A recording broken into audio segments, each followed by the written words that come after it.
Libro de Mateo, capítulo 1, y vamos a leer los primeros 17 versículos.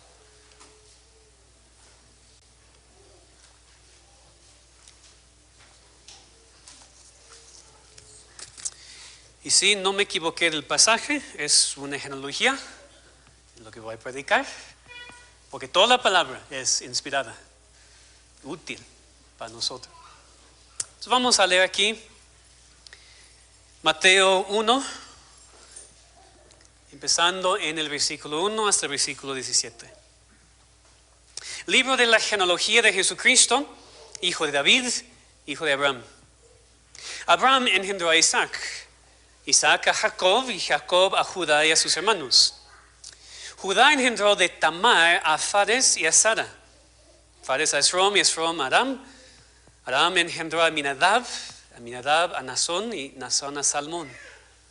Salmón engendró de Rab a Boz. Boz engendró de Ruth a Obed y Obed a Isaí. Isaí engendró al rey David. Y el rey David engendró a Salomón, de la que fue mujer de Urías. Salomón engendró a Roboam, Roboam a Abías y Abías a Asa. Asa engendró a Josafat, Josafat a Joram y Joram a Usías. Usías engendró a Jotam, Jotam a Acaz y Acaz a Ezequías. Ezequías engendró a Manasés, Manasés a Amón y Amón a Josías. Josías engendró a Jeconías y a sus hermanos en el tiempo de la deportación a Babilonia.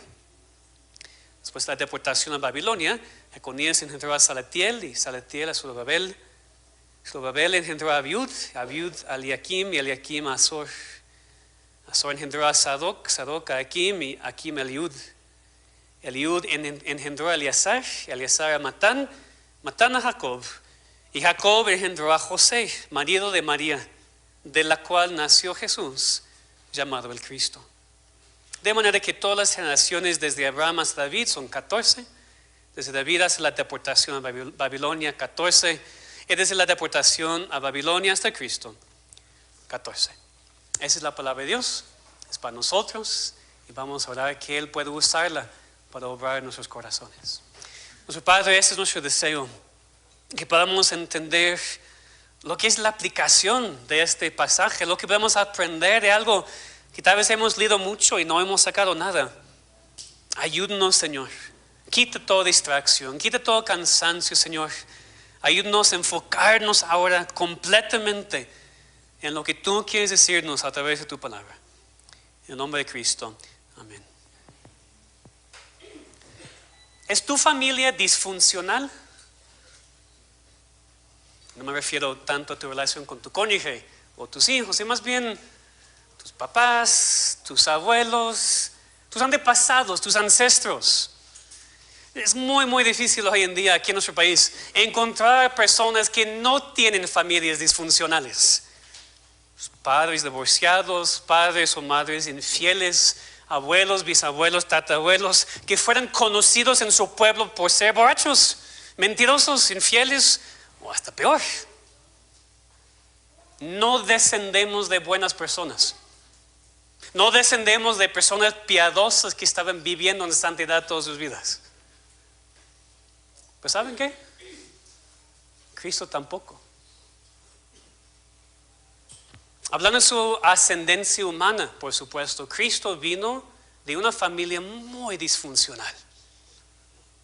Entonces, muy claro, no me refiero a José y María, porque la Biblia nos dice que eran justos y piadosos, tampoco perfectos, pero sin escándalo. Pero me refiero a la ascendencia de Cristo que leemos en esta genealogía al principio del Evangelio de Mateo. Por esa genealogía, muchísimo escándalo en la familia de Cristo.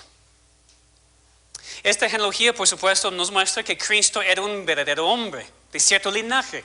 Se podía probar quiénes eran sus padres, sus abuelos, sus bisabuelos, sus tatarabuelos, hasta Adán, hasta Abraham, hasta David. Nos muestra aquí que su nacimiento y su vida no era una fábula, sino algo que se podía probar. Era un verdadero hombre con ascendencia como los demás de la parte humana. Esta genealogía específicamente nos enseña que Cristo descendió de Abraham y de David, porque empieza libro de la genealogía de Jesucristo, hijo de David, hijo de Abraham, los dos hombres más destacados, para probar que Cristo era judío, el Mesías prometido, y también rey. Descendió de Abraham, judío. Descendió de David, el rey. Pero hoy quiero que nos enfoquemos en otra cosa en esta genealogía. En algunas personas que Mateo menciona. No solamente para mostrar que Cristo descendió de Abraham, de David, sino también para mostrarnos que Cristo descendió de pecadores. Eso no significa que Cristo era pecador, ni que heredó ningún pecado. Por eso nació de una virgen, precisamente. Pero hablando de sus ancestros, sus antepasados, Cristo vino de una ascendencia de pecadores.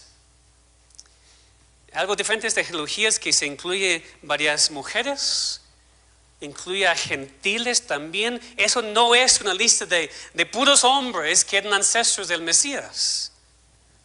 Mateo estaba enfatizando en su libro que Cristo vino para gentiles, así como para judíos. Y lo que Mateo quiere enseñarnos, esta es la genealogía, es que Cristo vino por todo tipo de personas. Él descendió de pecadores y descendió para salvar a pecadores. Esta genealogía entonces nos hace pensar en la gracia soberana de Dios. La gracia que puede salvar cualquier tipo de persona. Porque esa es precisamente la esperanza que necesitamos en la Navidad. Tal vez lo que tú necesitas hoy. Que Dios puede salvarte de cualquier tipo de pecado. O tal vez tú necesitas esperanza hoy mientras piensas en otra persona, piensas en tu hijo, tu mamá, tu papá, tu ser querido. No hay nada imposible para Dios. Porque Cristo descendió de pecadores para mostrarnos que su gracia es para todo, para con todo tipo de pecador. Entonces, no importa quién eres, no importa lo que has hecho, no importa tu pecado. Cristo vino por personas como tú. La gracia de Dios es para todo tipo de personas. Porque Cristo descendió de pecadores y descendió para salvar a pecadores. Primero vemos aquí en esta genealogía que la gracia de Dios es para personas sexualmente impuras. La gracia de Dios es para personas sexualmente impuras. Porque ese es el pecado que vemos más repetido en esta genealogía. Empezando con Judá. Ven conmigo en versículo 3. Versículo 2. Jacob a Judá a sus hermanos. Judá engendró de Tamar a Fares y a Sara. Y quiero que veamos todos juntos, por favor, en sus Biblias a Génesis 38 para leer la historia de Judá. Aquí, Judá era uno de los 12 hijos de Jacob. Pero en contraste con su hermano José, de quien leemos en el capítulo anterior, Génesis 37, cuando resistió la tentación sexual de la esposa de Potifar, su hermano Judá era un hombre inmoral. Y lo vemos aquí en Génesis 38. Yo no sé si se han dado cuenta antes, pero hay un contraste aquí a propósito. Después de leer Génesis 37 de cómo José resistió la tentación y se quedó puro sexualmente, el siguiente capítulo habla de su hermano cayendo en pecado sexual. Vemos aquí al revés, perdón, lo dije al revés, ¿verdad? Es en Génesis 39, en donde leemos de José. Aquí en Génesis 38 vamos a leer versículos 12 a 18. Dice, pasaron muchos días y murió la hija de Sua, mujer de Judá. Judá se había casado, su mujer falleció. Después Judá se consoló y subía a los trasquiladores de sus ovejas a Timnat, él y su amigo Ira, el adulamita. Y Ferado avisó a Tamar diciendo, aquí tu suegro sube a Timna a trasquilar sus ovejas. Entonces se quitó ella los vestidos de su viudez y se cubrió con un velo y se arrebozó y se puso a la entrada de Enaim junto al camino de Timnat, porque veía que había crecido cela y ella no era dada a él por mujer. Y la vio Judá y la tuvo por ramera, porque ella había cubierto su rostro. Y se apartó del camino hacia ella y le dijo, déjame ahora llegarme a ti, pues no sabía que era su nuera. Y ella dijo, ¿qué me darás por llegarte a mí? Y respondió, yo te enviaré del ganado un cabrito de las cabras. Y dijo, dame una prenda hasta que lo envíes. Entonces Judá dijo, ¿qué prenda te daré? Y respondió, tu sello, tu cordón y tu báculo que tienes en tu mano. Y él se los dio y se llegó a ella y ella concibió de él. Fuerte. Hay una historia muy larga aquí también, por supuesto, pero lo básico de la historia es sencillo de entender. Judá vio a una mujer que pensaba era ramera, una prostituta, y decidió pecar con ella. Lo que no sabía es que era su nuera también, que lo hizo aún peor. Era un hombre inmoral. Se juntó con ella y ella se concibió. Y pensamos nosotros, humanamente hablando, pues nada bueno puede salir de eso, ¿verdad? Pero Cristo descendió de esa relación pecaminosa. Fares, uno de los hijos nacidos de la relación entre Jacob y su nuera Tamar, era uno de los antepasados de Cristo. Parte de su linaje. Cristo descendió de Judá y Tamar y su relación sexual y su pecado terrible. Regresando a Mateo, leemos de otra persona en pecado sexual en versículo 5, porque dice, Salmón engendró de Rab a Boz. Primero, por un lado, que entendamos, por favor, que a veces en las genealogías en la Biblia se brincan generaciones para enfatizar algo. Que Rab no era madre de Boz, pero sí era su antepasado, que es el punto aquí. Lo que Mateo quiere enfatizar es que Rab estaba en esta línea de Cristo. Ahora, ¿qué sabemos de Rab? Igual, vayan conmigo sus Biblias para que veamos todos en el libro de Josué, capítulo 2. Josué, capítulo 2. Es muy importante que ustedes vean con sus ojos en sus Biblias cómo eran esas personas, de quienes descendió Cristo. Libro de Josué, capítulo 2. Josué, hijo de Nun, envió desde Sittim 2 espías secretamente, diciéndoles, andad a reconocer la tierra y a Jericó. Y ellos fueron y entraron en casa de una ramera que se llamaba Rab y posaron allí. Y fue dado aviso al rey de Jericó diciendo, y aquí que hombres de los hijos de Israel han venido aquí esta noche para espiar la tierra. Hasta el versículo 8, antes que ellos se durmiesen, los espías, ella, Rab, subió al terrado y les dijo que Rab había guardado a los espías en su casa. Ella dijo, sé que Jehová os ha dado esta tierra, porque el temor de vosotros ha caído sobre nosotros y todos los moradores del país ya han desmayado por causa de vosotros. Y vemos que Rab entendía algo del Dios verdadero. Ella pidió en versículos 12, 13, 14 que los espías, que los israelitas le salvaron más adelante y su familia. Y es precisamente lo que pasó en Josué 6. En los israelitas, Dios destruye la ciudad, pero salva a Rab y su familia. Pero bueno, regresando primero a quién era Rab antes de conocer a Dios. Una prostituta. Y no es que se había caído en pecado sexual, esa era su ocupación, es lo que hacía. De ella, obviamente después de que Dios la salvó y la rescató de eso y la juntó al pueblo de Israel. Pero el Mesías descendió de ella. Descendió de una prostituta, una mujer sexualmente impura. Antes, enfatizo, antes. Dios salvó a Rab de eso, la rescató de prostitución y la unió al pueblo de Dios para vivir por él. Pero antes sí era sexualmente impura y aún así Dios la salvó.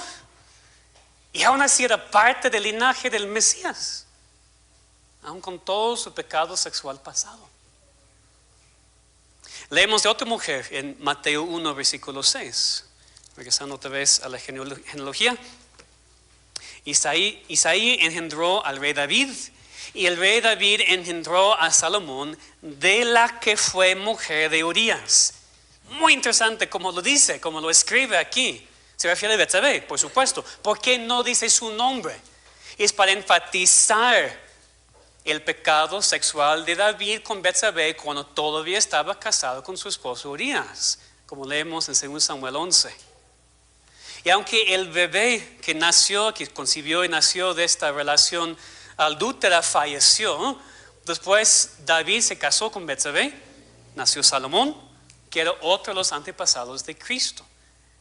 Entonces Mateo está destacando el pecado sexual de David en la genealogía de Cristo, para que sepamos de qué tipo de personas descendió Cristo, el Salvador. Descendió de personas sexualmente impuras. Ahora, por un lado, nada de eso, nada de lo que hemos visto significa que el pecado sexual está bien y que no importa y que a Dios no le molesta. Eso no es lo que estamos diciendo. La ley de Dios es muy clara, demasiado clara. Y cualquier acto sexual fuera del matrimonio es pecado y no hay ninguna excusa. Punto. De hecho, esta historia vemos, por ejemplo, que Mateo no está enfatizando el pecado sexual como algo que continuó. Judá después se arrepintió, porque leemos después estaba dispuesto a dar su vida por su hermano Benjamín, cosa que no quería hacer antes con su hermano José. Se arrepintió y cambió mucho. También Rahab fue salvada de la prostitución y unida al pueblo de Dios. David se arrepintió también, como leemos en el Salmo 51, después de ser disciplinado por el Señor por su pecado. El punto no es que el pecado sexual no es importante. El punto es que Dios salva a personas de su pecado sexual. Y aún Dios perdona a su propio pueblo cuando cae en ese tipo de pecado. Entonces, si tú has vivido en pecado sexual, si te has caído en pecado sexual, si estás ahora en este momento viviendo en pecado sexual, no es el fin de todo, porque hay gracia para ti. Hay gracia para ti. Dios te puede salvar o Dios te puede restaurar, porque la gracia de Dios es para todos. Es para personas sexualmente impuras. Ahora, cuando Dios te da tu gracia, te rescata de ese pecado en el cual estás viviendo y no vas a continuar en él. O hijo de Dios, si te arrepientes y Dios te muestra su gracia para contigo, no vas a continuar otra vez este pecado como hijo de Dios. La gracia de Dios sí es para nosotros. Y creo que es muy importante recordarnos a nosotros que somos cristianos. Y espero que no me malentiendan, pero sí quiero decirlo así. Para el cristiano también hay perdón para todo tipo de pecado, incluyendo el pecado sexual. A veces se da miedo al pastor decir eso, porque entonces van a salir y van a empezar a pecar sexualmente. Eso no es el punto, obviamente. Es pecado, hay consecuencias y muchas veces son consecuencias permanentes para el pecado sexual. Permanentes, nunca se van a quitar. Pero lo que estoy diciendo es que el pecado sexual no es el pecado que no se puede perdonar.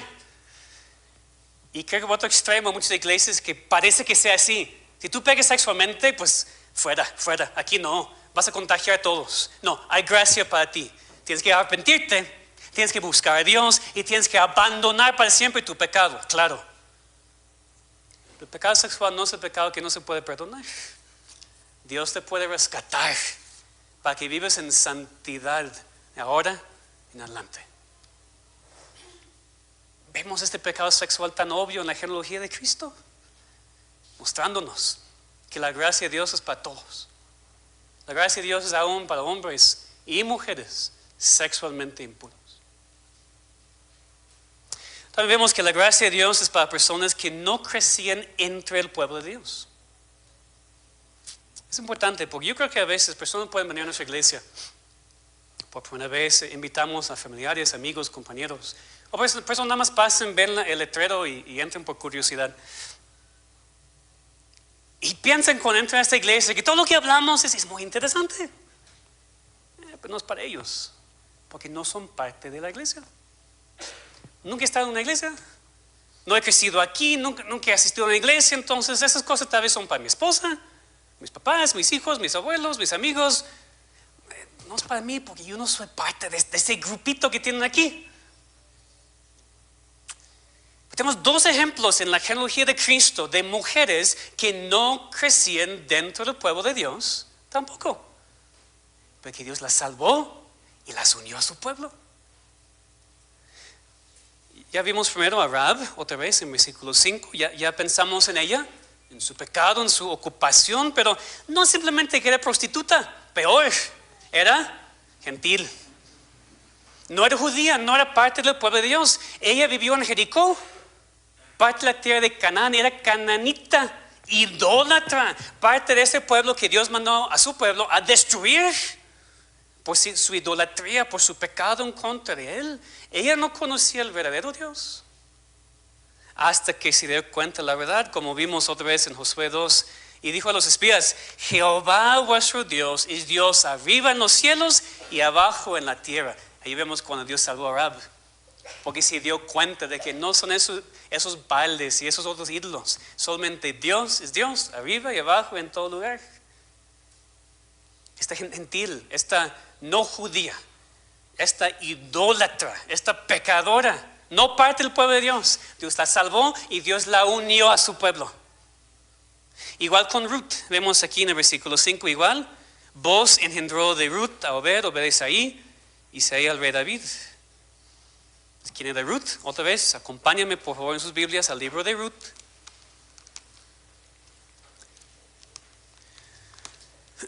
Después el libro de Jueces, Josué, Jueces, Ruth. Y vamos a leer capítulo 1, versículos 1 a 5. El libro de Ruth, capítulo 1, versículos 1 a 5. Aconteció en los días que gobernaban los jueces que hubo hambre en la tierra de Israel. Y un varón de Belén de Judá fue a morar en los campos de Moab. Él y su mujer y dos hijos suyos. El nombre de aquel varón era Elimelech y el de su mujer Noemí. Y los nombres de sus hijos eran Malón y Kelión, efrateos de Belén de Judá. Llegaron pues a los campos de Moab y se quedaron allí. Y murió Elimelech, marido de Noemí, y quedó ella con sus dos hijos, los cuales tomaron para sí mujeres moabitas, mujeres gentiles, idólatras, incrédulas. El nombre de una era Orfa, el nombre de la otra Ruth, y habitaron allí unos 10 años. Murieron también los dos, Malón y Kelión, quedando así la mujer desamparada de sus dos hijos, de su marido. Pues Noemí decidió regresar a la tierra de Israel. Dijo a sus dos nueras que ya regresaron con sus familias, con los moabitas. Una se fue, pero la otra, Ruth, dijo en el versículo 16: no me ruegues que te deje y me aparte de ti, porque donde quiera que tú fueras, iré yo, y donde quiera que vivieres, viviré. Tu pueblo será mi pueblo y tu Dios mi Dios. Donde tú murieres, moriré yo, y allí seré sepultada. Así me haga Jehová y aún me añada, que solo la muerte hará separación entre nosotros dos. Dios salvó también a Ruth. Se fue con su suegra, y vemos el resto de la historia. Se unió también por Dios, se casó con un hombre que se llamaba Boz, y ella también estaba en la línea de Cristo. Ahora, el punto aquí es que Ruth era moabita. Exactamente como Rahab no era parte del pueblo de Dios. Ruth no crecía en el pueblo de Dios, conociendo a Dios. Servía a otros dioses. Y solamente sabemos de ella porque Elimelech pecó saliendo de la tierra, y sus dos hijos pecaron casándose con dos mujeres incrédulas. Pero Dios salvó a Ruth, y vemos al final del libro que se casó con Boz, el bisabuelo de David. Entonces, si tú no creciste en hogar cristiano, si tú no creciste en una iglesia, si realmente no has estado en una iglesia, eres exactamente como algunas personas en la misma familia de Cristo. Y hay esperanza para ti también, porque Dios salva a aquellos que nunca habían oído de Él. Dios salva a aquellos que no crecían entre su pueblo. Dios los rescata de su incredulidad, los muestra quién es, los muestra la salvación, los redime sus pecados.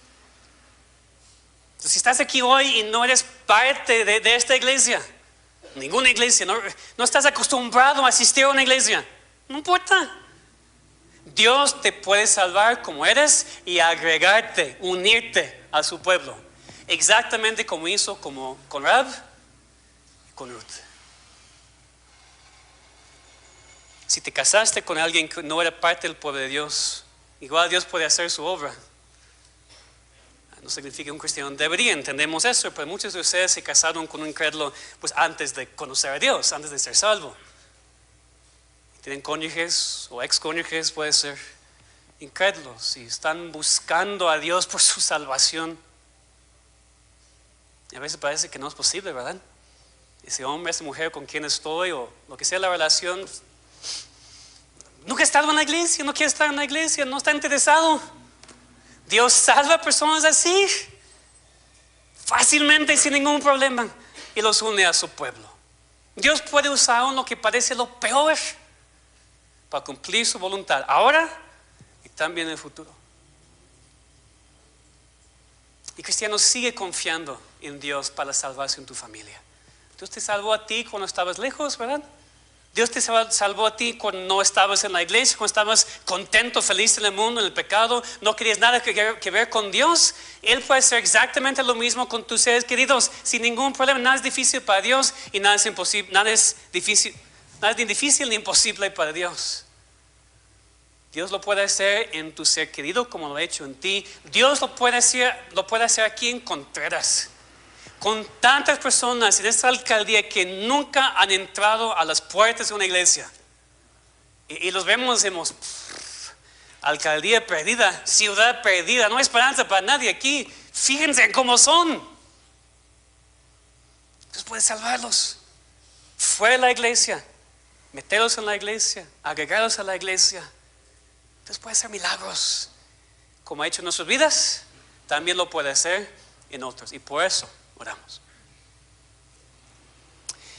Y en tercer lugar, la gracia de Dios es para personas no solamente sexualmente impuras, no solamente para personas que no están entre el pueblo de Dios, sino finalmente la gracia de Dios es para personas que cometen cualquier tipo de pecado.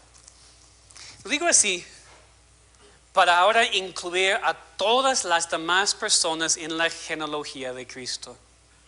Entonces regresemos por favor a Mateo 1.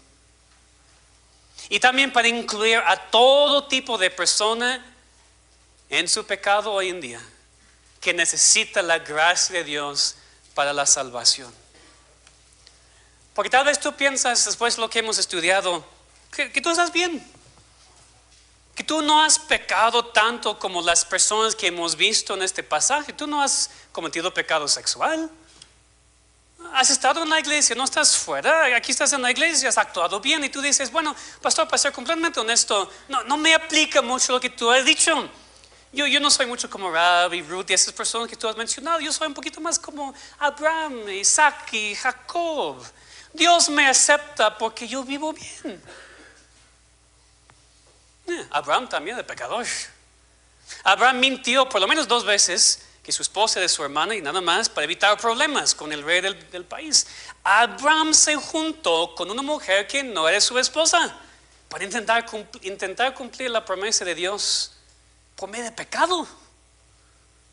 Muchas veces leemos esa genealogía y pensamos en el pecado sexual de Judá y Tamar y Rab y David y Betsabé y todos. Olvidamos que Abraham hizo lo mismo. Causó muchos problemas con el nacimiento de su hijo Ismael. Pues Abraham también mucho pecado. Isaac no era un buen padre. Isaac ignoró lo que Dios lo había dicho en cuanto a sus hijos en su nacimiento, mostró un favoritismo enorme para con Esaú y causó muchísimos problemas. Jacob era un engañador, lo que significa su nombre. Engañó a su padre, se metió en problemas con Labán, su tío, se casó con 2 mujeres, pues se juntó con 2 concubinas. Entonces olvidemos por un rato de Rab y Judá y su pecado sexual y pensemos en el pecado de esos hombres, quienes eran los padres de la nación de Israel: Abraham, Isaac, Jacob. Pecadores, terribles pecadores. Pero Dios los salvó, los usó. Aquí están en el linaje de Cristo. Sin mencionar otra vez a David, se destaca aquí en su pecado sexual, pero recuerden lo que él hizo para cubrir su pecado. Mandó a Urías a la muerte. David también era homicida, adúltero, homicida. David ignoró la violación de una de sus hijas por su hermano. Resultó muchos problemas para la familia también. David en su orgullo hizo un censo de Israel. Pues tampoco un hombre perfecto. Su hijo Salomón cayó en pecados fuertes también, aun siendo el hombre más sabio del mundo. Se casó y se juntó con miles de mujeres. Otra vez, un hombre sexualmente impuro, igual. Y sus mujeres al final de su vida desviaron su corazón de Dios y empezó a servir a otros dioses. Y vemos lo mismo si seguimos aquí en la línea. Viendo nombres tal vez no tan conocidos. Roboam, hijo de Salomón. Roboam era tan necio que dividió el reino por su orgullo, porque no hacía caso al consejo sabio. La Biblia dice de él en 1 Reyes 14 que durante su reino Judá hizo lo malo ante los ojos de Jehová y le enojaron más que todo lo que sus padres habían hecho en sus pecados que cometieron. Hubo también sodomitas en la tierra. Hicieron conforme a todas las abominaciones de las naciones que Jehová había echado delante de los hijos de Israel. Roboam era un rey malo, muy malo. Su hijo Abías tomó 14 mujeres, sexualmente impuro. Leemos después el rey Joram. Si están siguiendo, estamos en el versículo 8. Joram, dice, hizo lo malo ante los ojos de Jehová. Leemos de Acaz, no hizo lo recto ante los ojos de Jehová su Dios, como David su padre. Antes anduvo en el camino de los reyes de Israel y aún hizo pasar por fuego a su hijo. Sacrificó a su hijo a un ídolo en el fuego, un sacrificio vivo de su bebé, según las prácticas abominables de las naciones que Jehová echó delante de los hijos de Israel. Y eso sin hablar de Manasés, de quien leemos en versículo 10. Quien era uno de los peores reyes de todo Judá. Si no me creen, vamos a leer en 2 de Reyes, capítulo 21. 2 de Reyes, el capítulo 21. Vamos a leer los primeros 9 versículos. Y más escuchen bien, lean bien, fíjense bien en qué tipo de rey era Manasés, antepasado de Cristo. 2 de Reyes, capítulo 21. Versículos 1 a 9. De 12 años era Manasés cuando comenzó a reinar y reinó en Jerusalén 55 años. Su madre fue Hepsiba. Hizo lo malo ante los ojos de Jehová, según las abominaciones de las naciones que Jehová había echado delante de los hijos de Israel, porque volvió a edificar los lugares altos que Ezequías su padre había derribado y levantó altares a Baal. Hizo una imagen de acera, como había hecho Acab, rey de Israel, y adoró a todo el ejército de los cielos y rindió culto a aquellas cosas. Asimismo, edificó altares en la casa de Jehová, de la cual Jehová había dicho, yo pondré mi nombre en Jerusalén. Edificó altares para todo el ejército de los cielos en los 2 atrios de la casa de Jehová. Pasó a su hijo por fuego. Se dio a observar los tiempos, fue agorero, instituyó encantadores y adivinos, multiplicando así el hacer lo malo ante los ojos de Jehová para provocarlo a ira. Y puso una imagen de acera que él había hecho en la casa la cual Jehová había dicho a David y a Salomón su hijo, yo pondré mi nombre para siempre en esta casa y en Jerusalén, a la cual escogí de todas las tribus de Israel. Y no volveré a hacer que el pie de Israel se moviera la tierra que di a sus padres, con tal que guarden y hagan conforme a todas las cosas que yo los he mandado y conforme a toda la ley que mi siervo Moisés les mandó. Mas ellos no escucharon. Y Manasés los indujo a que hiciesen más mal que las naciones que Jehová destruyó delante de los hijos de Israel. Ancestro de Cristo, su tatarabuelo, Manasés. Vemos después de Jeconías, sus hermanos, en la deportación a Babilonia. ¿Por qué eso? Porque eran tan malos que Dios los mandó a cautiverio en otro país por años. Nadie de esos personajes en esta genealogía merecía estar en la línea de Cristo. Ninguno. Cristo no vino de familia de personas muy buenas, de puros pecadores. Esa es precisamente la aplicación de este mensaje de la genealogía de Cristo. Cristo descendió de pecadores y descendió para salvar a pecadores. Pecadores de todo tipo.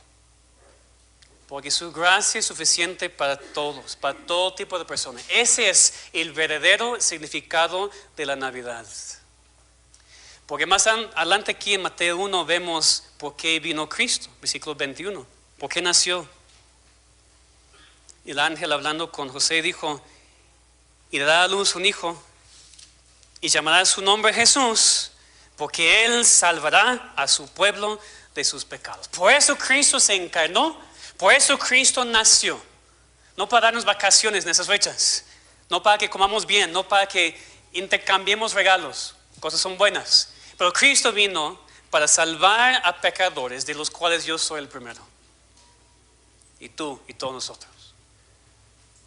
Yo, tú, así como David, Rahab, Manasés y todos estos antepasados de Cristo. Él vino de malvados así, para salvar a malvados así como nosotros. Pues sí somos personas malvadas en nuestros pecados. Tú y yo, nuestros familiares, amigos, compañeros, vecinos. Esas fechas entonces que nunca escondamos nuestra luz, sino que proclamemos las buenas noticias a todos sin excepción, que la gracia de Dios es para todo tipo de personas. Si te consideras muy bueno o te consideras muy malo, igual necesitas a Cristo y su salvación, y la gracia de Dios es lo que tú necesitas hoy más que cualquier otra cosa. La gracia de Dios es para ti si eres una persona sexualmente impura o una persona que no ha crecido dentro del pueblo de Dios, o una persona con cualquier otro tipo de pecado. Porque siendo bueno no te salva de todos modos. Si reconoces la maldad de tus pecados, porque eso siempre primero, ¿verdad? Reconocer que estás mal ante Dios, que no eres buena persona y que no puedes merecer tu salvación por nada de lo que haces. Entonces ven a Él en confianza y humildad, sabiendo que Él no rechaza a nadie que viene a Él creyendo en su Hijo. Es lo que tú necesitas esta Navidad, más que cualquier otra cosa. Y claro, la gracia de Dios también puede restaurar a sus hijos de cualquier pecado. No estamos exentos nosotros ya por ser salvos. Como leemos en Romanos 5, cuando el pecado abundó, sobreabundó la gracia.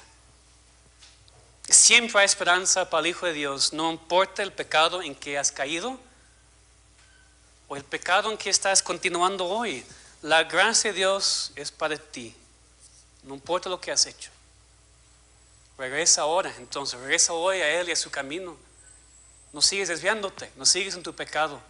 Regresa al redil y el Padre te recibirá con brazos abiertos cuando vienes en tu arrepentimiento. Y también, hermanos, como última aplicación, que recordemos que esta iglesia local es para todo tipo de personas. Porque la gracia de Dios y el Evangelio es para todo tipo de personas. Esta iglesia también. Cuando la gente entra a nuestra iglesia, se da cuenta que hay esperanza para ellos, que la gracia de Dios les puede alcanzar, o se siente inmediatamente rechazada. Ahora, un incrédulo viviendo feliz en su pecado que entra a esta iglesia debería sentirse incómodo. Debería, porque la palabra que predicamos y la palabra que vivimos confronta el pecado. Ningún incrédulo debe poder entrar a esta iglesia y salir pensando que está bien. Todos le aceptan por quién es y no hay ninguna razón para cambiar. No. Debe darse cuenta que Dios es santo, que tomamos el pecado en serio y que la persona necesita una transformación de vida. Pero también cuando entra aquí, debería sentir el amor de Dios para con los perdidos. Que aquí en esta iglesia es un lugar en donde queremos a personas de todo tipo, para que sean salvos y rescatados sus pecados y su miseria. Entonces que trabajemos mucho en eso este próximo año, hermanos. Primero debemos buscar a personas así, porque si decimos, esta iglesia es para todos, pero no estamos buscando a nadie menos familiares y amigos. Ok, empecemos con ellos, ¿verdad? Empezamos con familiares, amigos, todo eso. Pero a veces tenemos que dejar atrás esta zona de comodidad y platicar con personas que están obviamente perdidas, para decirlo así. Porque Dios quiere salvar a personas como ellos también. Necesitamos buscar a personas así para poder predicarlos el evangelio e invitarlos a la iglesia. A veces evitamos a esos tipos de personas, ¿verdad? Ni queremos hablar con ellos. Pero tenemos que compartir el evangelio y brillar esta luz que Dios nos ha dado en el mundo tan oscuro. ¿Cómo tratamos a pecadores? ¿Cómo representamos a Cristo como iglesia local? Cristo básicamente ignoró los líderes judíos, los espirituales de su tiempo, para buscar a prostitutas y publicanos. Con ellos Cristo pasó tiempo. ¿Y nosotros? Estamos más cómodos con los fariseos y líderes judíos, ¿verdad? Para decirlo así, mucho más cómodos. Y no estamos cómodos con aquellos que están viviendo ese tipo de pecado. Para terminar, vamos a leer Lucas 14. Para recordar lo que Cristo dijo en una de sus parábolas. Lucas 14.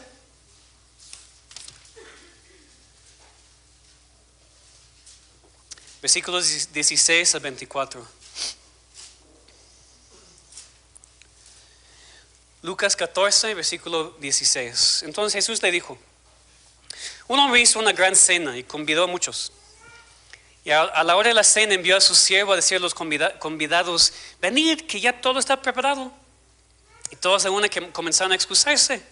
Primero dijo: he comprado una hacienda y necesito ir a verla. Te ruego que me excuses. Otro dijo: he comprado 5 yuntas de bueyes y voy a probarlos. Te ruego que me excuses. Otro dijo: acabo de casarme, por tanto no puedo ir. Se refiere a los líderes judíos, a los que pensaban que estaban bien con Dios. No querían recibir la invitación cuando vino Cristo. Vuelto el siervo hizo saber esas cosas a su señor. Entonces, enojado el padre de familia dijo a su siervo: ve pronto por las plazas y las calles de la ciudad y trae acá a los pobres, los mancos, los cojos y los ciegos. Dijo el Señor: se ha hecho como mandaste y aún hay lugar. Dijo el Señor al siervo: ve por los caminos, por los vallados y fuérzalos a entrar para que se llene mi casa. Porque os digo que ninguno de aquellos hombres que fueran convidados gustará mi cena. Aplicación lo que vimos hoy. La gracia de Dios es para todo tipo de pecador. Claro, queremos que nuestros hijos sean salvos por la gracia de Dios. Queremos que aquellos que asistan a esta iglesia, que han crecido en esta iglesia, sean salvos por la gracia de Dios. Claro que queremos que nuestros familiares y amigos que no han bebido en tanto pecado obvio, vengan a Cristo por la gracia de Dios. Pero también deberíamos creer que los pobres, los mancos, los cojos, los ciegos, espiritualmente hablando, los que están mal, pero mal en sus pecados, también queremos que vengan a Cristo por la gracia de Dios. Queremos que los borrachos, los homosexuales, los que están confundidos en cuanto a su género, las feministas, los políticos, sea quien sea, queremos que vengan a Cristo porque la gracia de Dios es para todos, para todo tipo de personas sin ninguna excepción. Pero no solamente necesitamos decir esto, sino mostrarlo de manera práctica como iglesia local. Para que podamos ver aquí en nuestra iglesia personas que son como aquellos en la genealogía de Cristo. Prostitutas aquí, en la iglesia local, escuchando el evangelio, siendo salvos por la gracia de Dios. Es lo que queremos. Porque la gracia de Dios es para todo tipo de personas. Cristo descendió de pecadores y ya vimos qué tipo de pecadores. Pero descendió también para salvar a pecadores.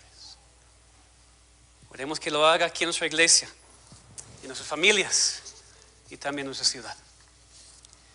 Vamos a orar. Padre, te rogamos que respondas a esta petición, Señor, este ruego en nuestros corazones, que tú salves a pecadores aquí entre nosotros, que tú salves a nuestros hijos, que salves a nuestros familiares, que salves a nuestros amigos, que salves, Señor, a los que están en este momento en la calle, viviendo en pecado, viviendo en miseria. Señor, úsanos. Porque tú mandaste a tu Hijo en el cumplimiento del tiempo, descendiendo de personas así tan malas, para enseñarnos que tu gracia es para todos. Señor, salva a tu pueblo. Ayúdanos como iglesia, Señor, a estar buscando a personas así perdidas en sus pecados. Y que nuestra iglesia pueda estar llena de personas con muchos problemas, con muchos pecados, para que escuchen el Evangelio, para que sean salvos, para que puedan ser parte de tu pueblo. Te pedimos, Señor, que lo hagas, que en estos días respondas a esta petición y hagas el milagro de la salvación en alguna persona. Señor, por favor, escúchanos. Porque damos en nombre de Cristo. Amén.